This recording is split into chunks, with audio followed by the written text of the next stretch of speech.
Welcome to My First Gig, hosted by me, Ryan Brown. This is a show that explores how professionals entered the workforce and lessons they learned along the way.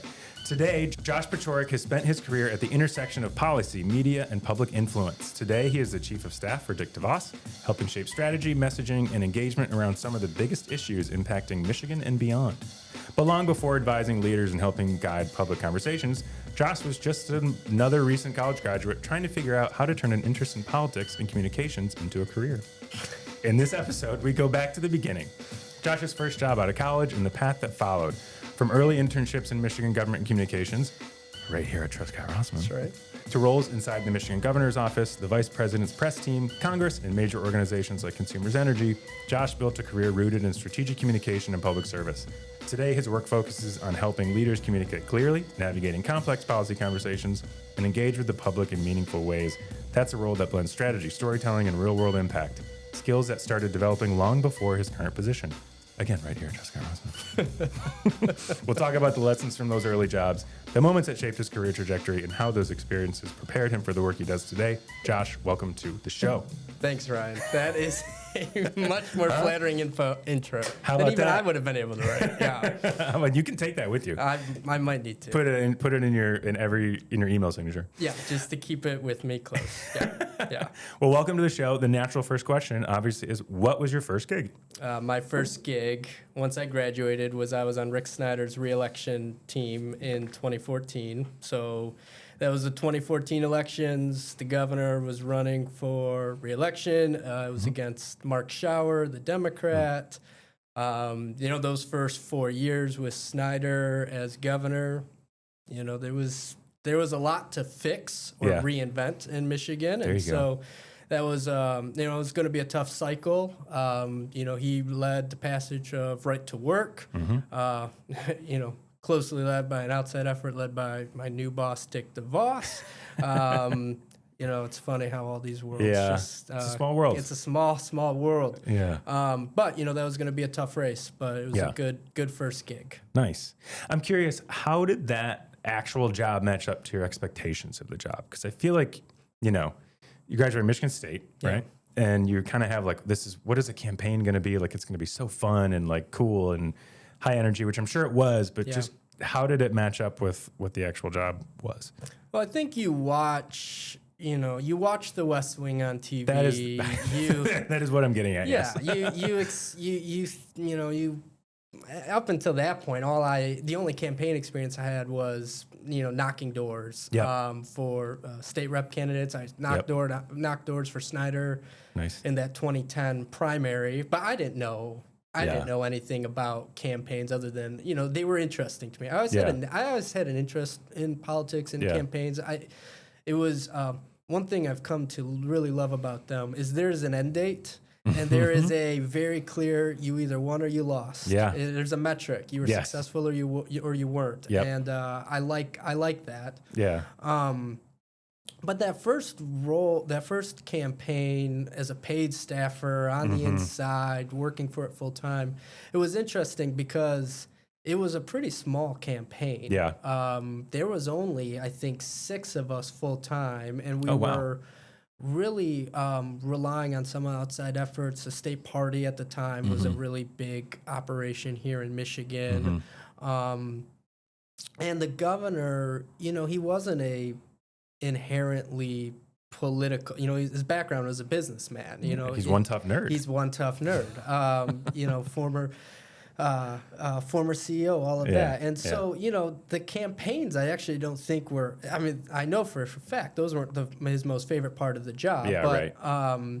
So he kept the team pretty lean, which meant, I was hired to do all of the social media, but then I found myself I did some more press stuff. I did some more research stuff. We were coordinating volunteers. It was a really good experience in that way because you got an opportunity to learn a lot by doing lots of different things because you had such a small team. So I had access to the campaign manager and we had access to the governor. And I never thought in a million years, like just being in my first job, that I would actually get access to the candidate or those senior staff. And so it was a good experience to learn a lot in a very short amount of time. Yeah. How much sleep were you getting, if any?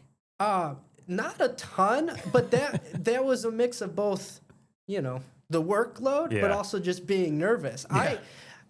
I haven't had this problem on any other campaigns, but I was having dreams about the campaign, like in the 2 months leading up to Election Day, and that was weird to me. Like, why do I... Even when you're asleep, why am I dreaming about TV ads right now? This is not right. You just can't shut it off in that can't mode. Shut it off. Yeah, that makes sense. Yeah, it is basically your whole life. Yeah, no, that makes sense.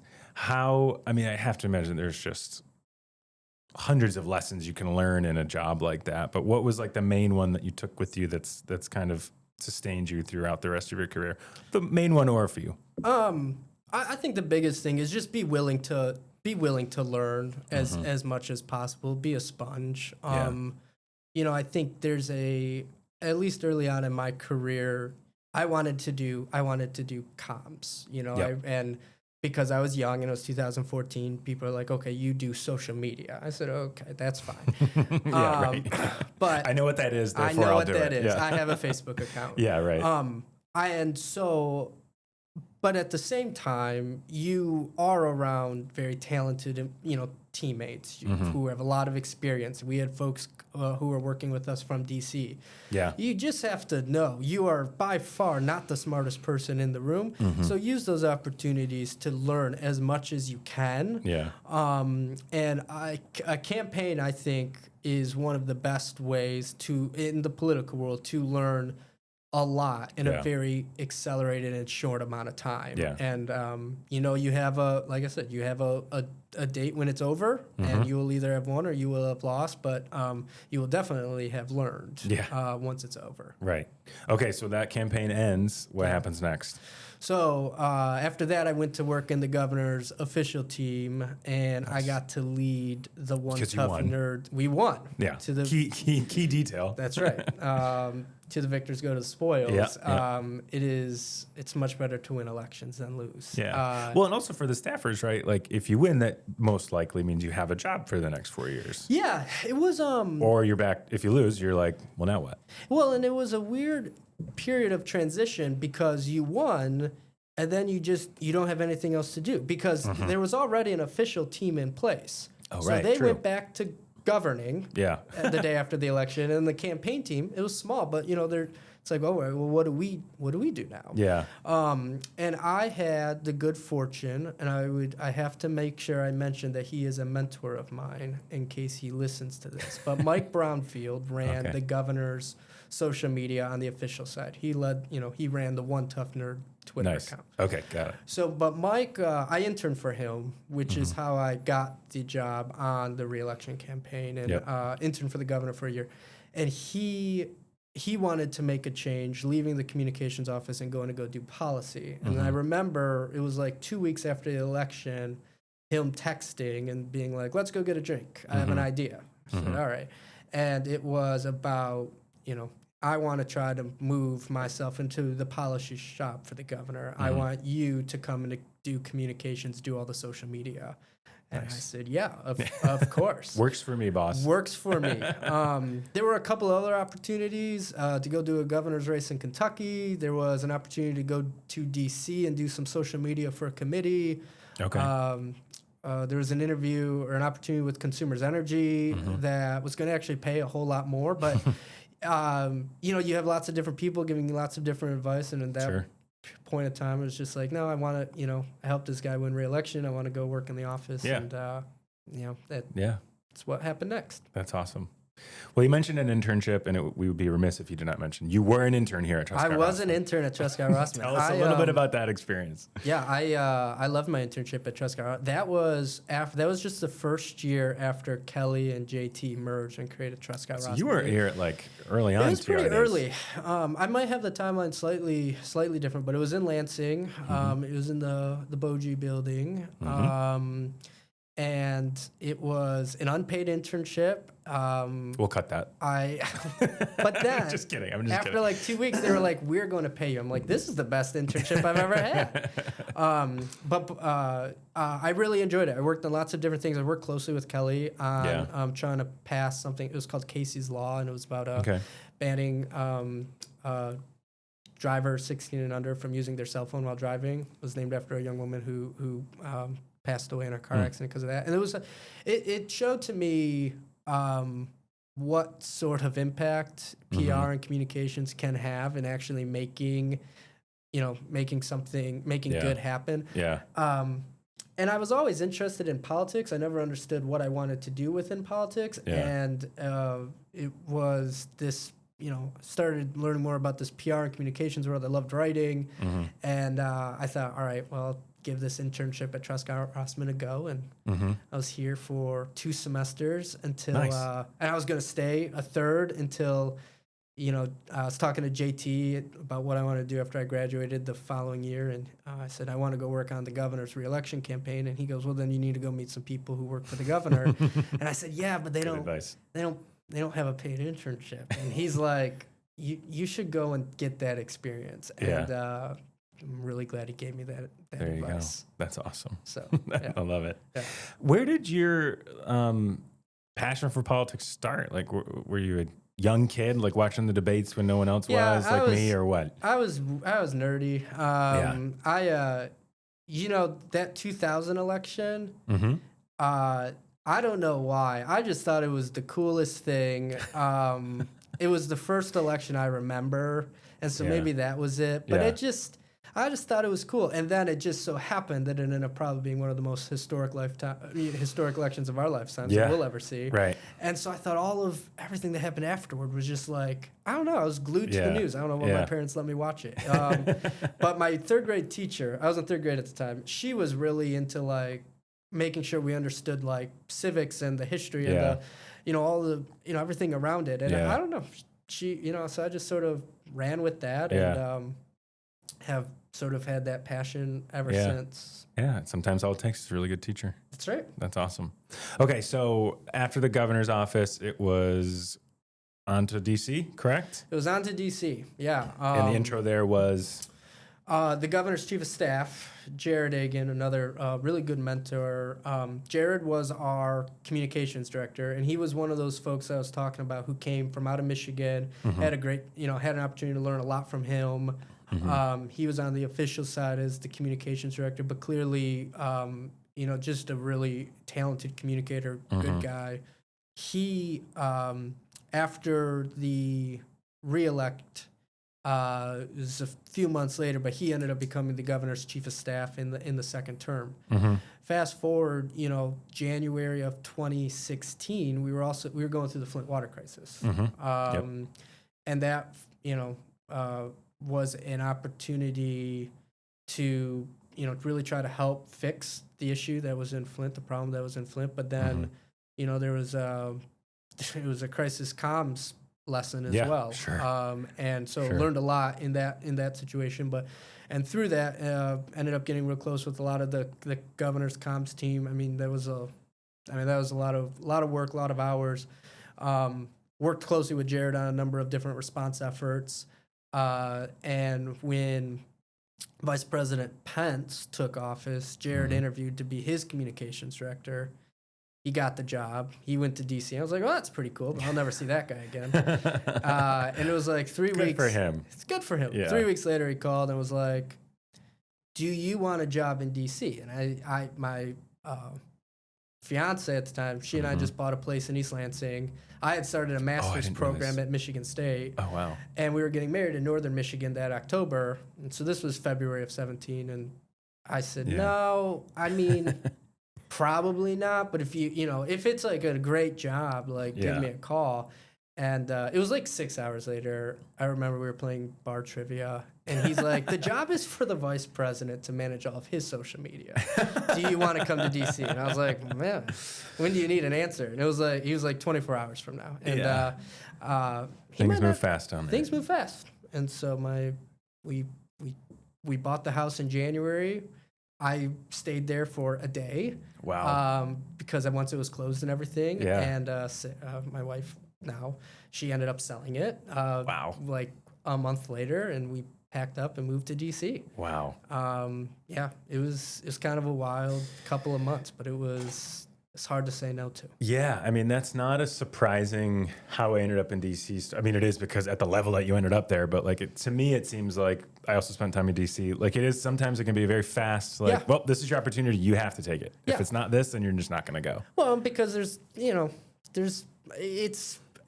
is the clearest example when people say, well, it's about who you know. It is. Because there's thousands of Ryan Browns or Josh Pacioreks who can go and do the job. So if you have the right person giving you the opportunity, it's like, all right, can you make it work? Fortunately, we were able to. Yeah. Some people go without a job. Like you just have to get there. Kind of like LA. Like if you want to be an actor, you move to LA. If you want to work in politics, you go to DC. That's just how it works. That's right. Okay, so you worked in the vice president's office. That's not something many people can say. Yeah. What was something about that job that might surprise people? It's a good question. Take your time. It's a good question. What's funny about the White House is, not many people can say that they worked there. Mm-hmm.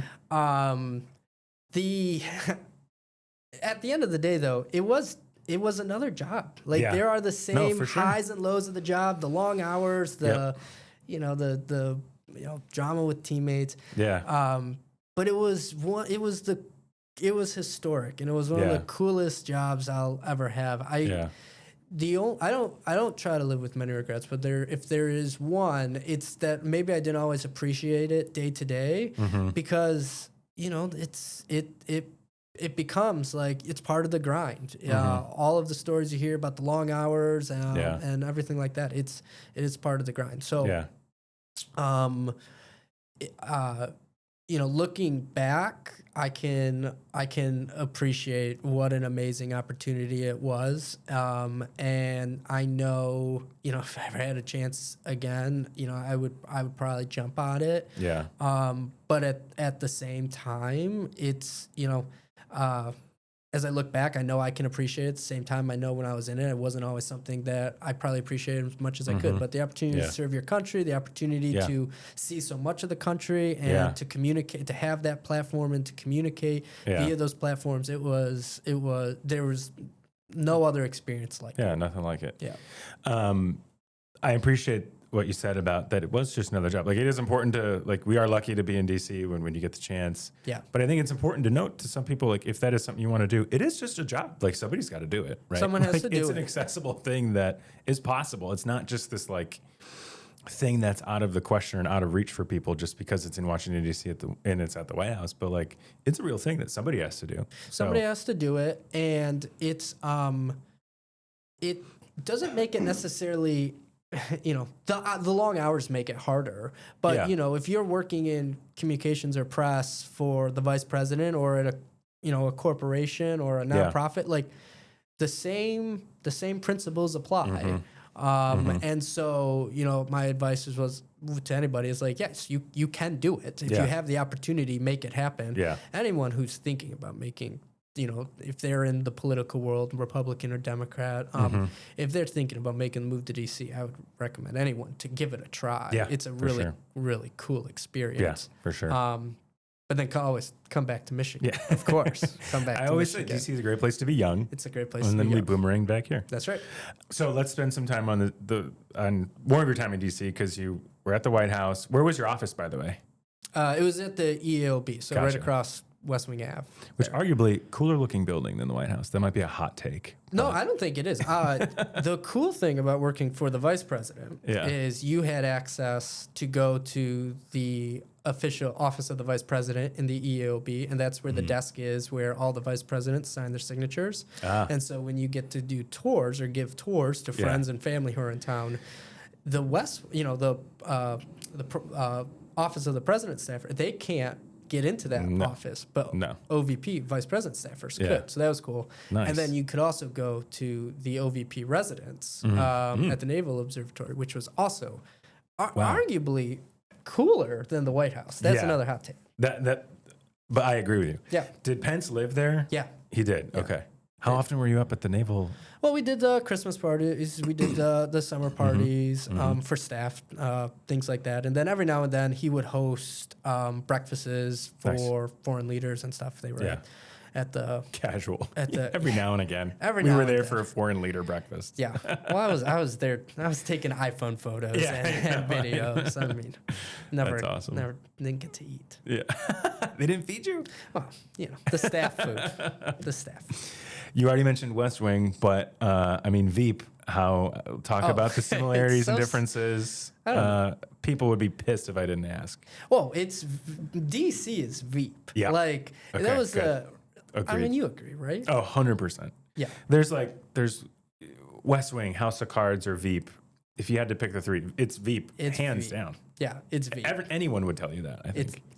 It's Veep. No offense to Vice President Pence. No, no offense. Everyone, that's just how it goes. Also, Mike Pence and Selena Myers are very different people. Very, very different. We can leave it at that. No, I think it's Veep. I think again, West Wing and the House of Cards, you have this vision in your head. Yeah. But once you go to DC, you can be there for a week and you realize, this is just. Yep. So a lot of this is silliness. Yeah, yeah. Exactly. Yeah. So I always anyone that thinks there's a big mass conspiracy or the deep state exists, it's just go for a while and talk to the people that are running the show and you're like, this can't be it. This can't be the deep state. Anyway, okay, from the White House then to Capitol Hill. Yeah. Tell us more about that. Who were you working for and what was your role there? I worked for Congressman Upton. I was his communications director. One of the best. He's a great guy, really good guy. I joined his team it was early in 2019. So it was just after the midterm elections of 2018. Mm-hmm. And my wife and I knew we wanted to kind of get back to Michigan. She was working for Secretary DeVos, so she had the Michigan connection. I kind of wanted to find a way, how could I get back? And it just right at the right time, Fred and Rick Snyder's DC guy named Bill, best of friends, grew up together. Nice. And Bill called and said, hey, Fred's looking for a communications director. Would you be interested? And talked to Fred and knew him for about 5 minutes and was like, yep. I want to work for this guy. He's a good guy. He hadn't decided for sure that he was running for re-election in 2020, but he came off the closest race of his career in 2018. Yeah. And so I thought maybe I could try and help and make sure that we get a guy who deserves to be in Congress if he wants to run again. He is the right kind of leader. Yeah. And so really was excited to try to work for him and get back to doing some Michigan stuff, working with Michigan reporters, Michigan issues again. And so it was a great opportunity. Nice. That, I did end up taking that job because I actually got a lot of advice from mentors and close friends of mine who said, no, you can only leave the White House once. And so is that really the role you want to go? But a lot of people said don't take it, in large part because they thought Fred wasn't going to run again. But there was something just gut feeling wise that I was like, no, I think this is what I'm supposed to go and do next. I would have a small little team of a press assistant and a press intern below me, so I had got some leadership experience there, and being able to run the comm shop for a guy who from Michigan was going to be able to do some of the work on the campaign again, and former ENC chair in Congress, was a well-respected voice, and it was just gut feeling. I was like, no, I think I need to do this, and so that was another. I mean, talked about lessons learned. That was a big lesson for me of just like, you should take in as much advice as possible and get a lot of feedback and thoughts from folks. But at the end of the day, trust your gut on what you should do with your career moves. Love it. That's great advice. Yeah. So you have the rare privilege of having worked in 2 branches of government. Yeah. What did you learn about how our system functions, given that experience that we might not realize, as lay people? Yeah, I think that's a great question. That's 2 great questions, by the way. I am trying to I have just a personal believe my major in college was political theory and constitutional democracy. Nice. Like I loved studying why our system.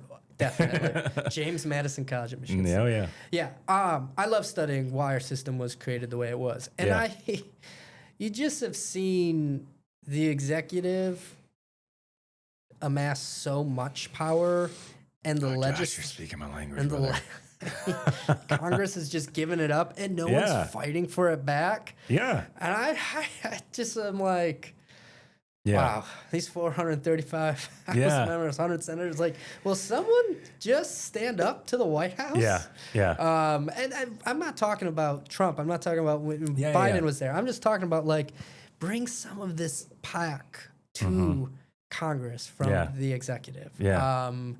And seeing it up close was interesting. Yeah. And very grateful for that experience. Very, you know, I thought I would probably stay on the Hill a lot longer, but you know, God has other plans. Yeah, exactly. I mean, to nerd out just for a second, but like the founders knew there'd be tension between all the different branches of government, right? Yeah. That's why we have checks and balances. I think what I've read anyway, or what I've gleaned from also being a nerd, they didn't plan on Congress giving it up willingly. No. You know, like that was not even, they're like, well, they're going to have a lot of power, so as they should. Yeah. But they're not going to give it up on their own. Yeah. Otherwise, the whole thing crumbles. Yeah. Here we are. And here we are. Again, specific politicians aside, just how it's supposed to function, you know. Yeah. Ben Sass, you know, really like Ben Sass. Yep. He's got that stage 4 cancer diagnosis, has been doing some podcasts and writing. He's been writing and talking about this for a while. And, you know, I think he's being a little bit more blunt now, and that he's not in office or anything.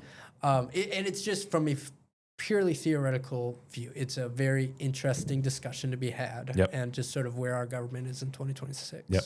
I would encourage anyone, I believe it's the Brett Kavanaugh Senate hearings, where go look up Ben Sass's, it was when he was supposed to be asking questions, but I think you just spent the time talking about civics for 5 minutes. Yes. And it's incredible. Yeah. It's that probably summarizes all of my political beliefs in one 5-minute segment. Yeah. I want to get to some rapid fire DC questions. Okay. Favorite spots, basically. Is take a minute if you don't. I'll go first in case it jogs memories. Okay. We're going to do favorite bar, favorite dinner spot, favorite brunch spot. Very DC centric thing. Yeah. Most underappreciated monument. Okay. And then best celebrity sighting. Oh, yeah. Let's do it. Okay. So favorite bar. Okay. Well, I'm going to give a lot of things that just aren't there anymore because COVID ended a lot. But our favorite bar was Cap Lounge. It was the MSU bar. We watched MSU upset Michigan in 2017.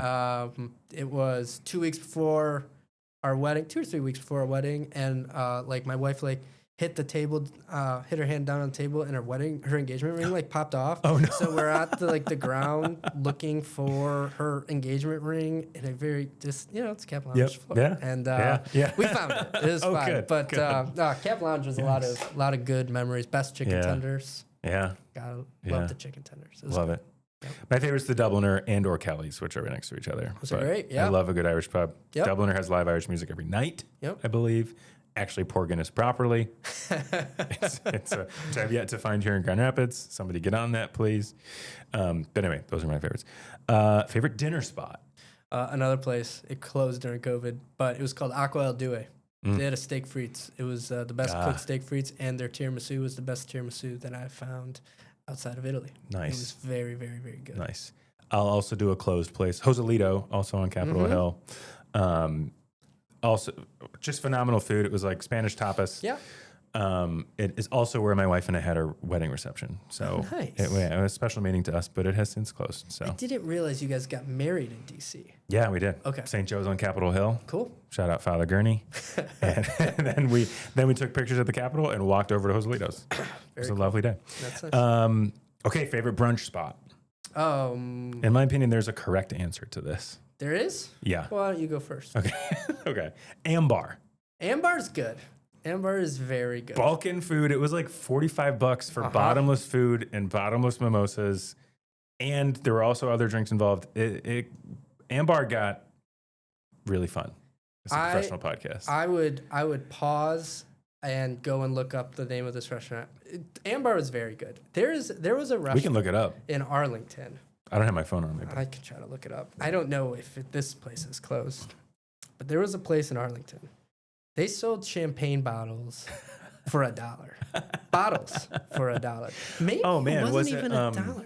I know there are people in D.C. who didn't think Arlington counted, but Arlington counts. Okay. I mean, that's a hot take, actually. I know. Well,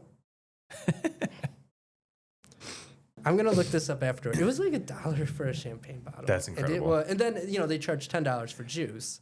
Yeah. Like, I guess. But then the food it was fun. If you had a Saturday at noon. Yep. It's the best. It was fun. Okay. And then most underappreciated monument or tourist attraction? Like if you're giving advice to someone's like, hey, I'm going to DC. What should I do? Yeah. Like you don't tell people go to Lincoln Memorial. Like that's built in. That's built in. That's a given. You should see the National Cathedral.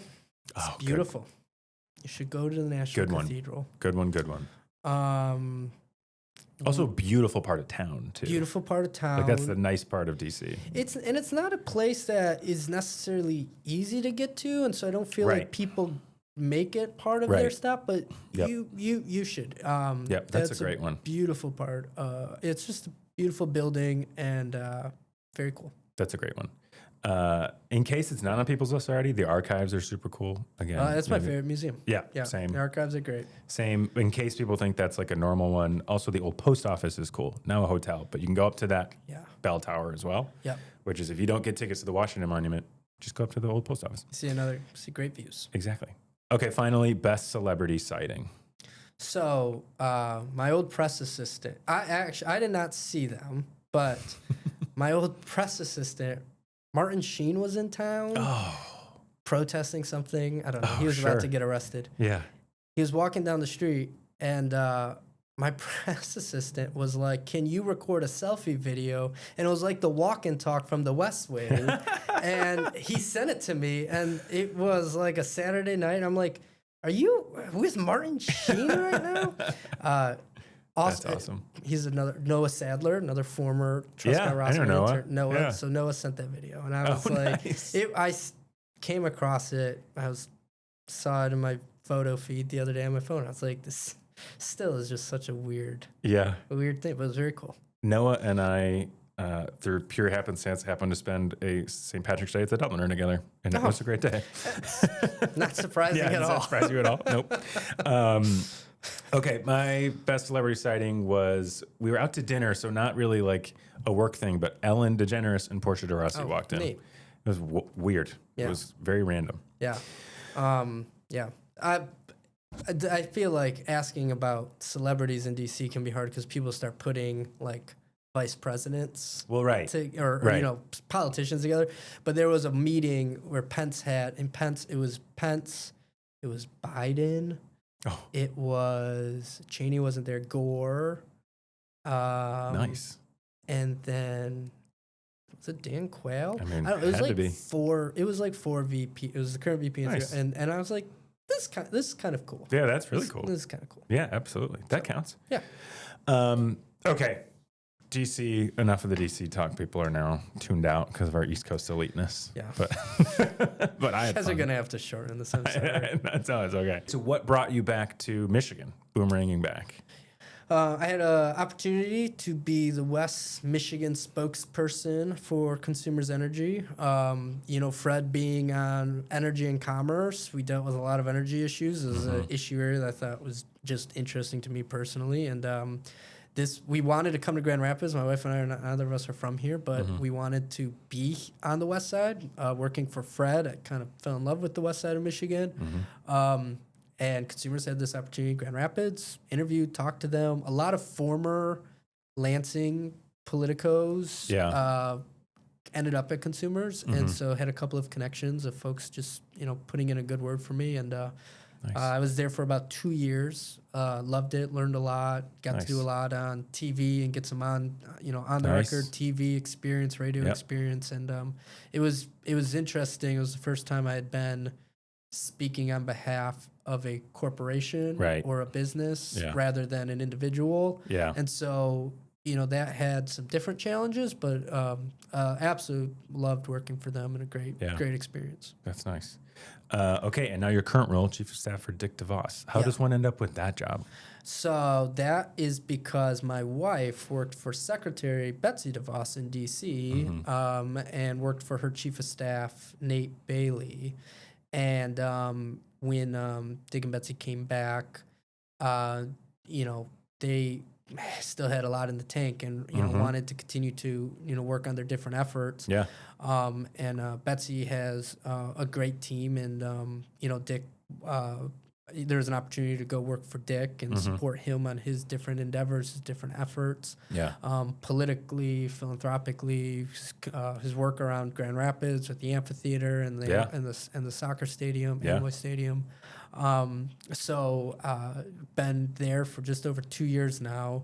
Nice. And it's been again, two of probably the smartest people I've worked for, and just good-hearted people. Yeah. And again, kind of has taught me the importance of just work for good people. Yeah. And it makes the job just that much better. Yeah. So it's been great. Nice.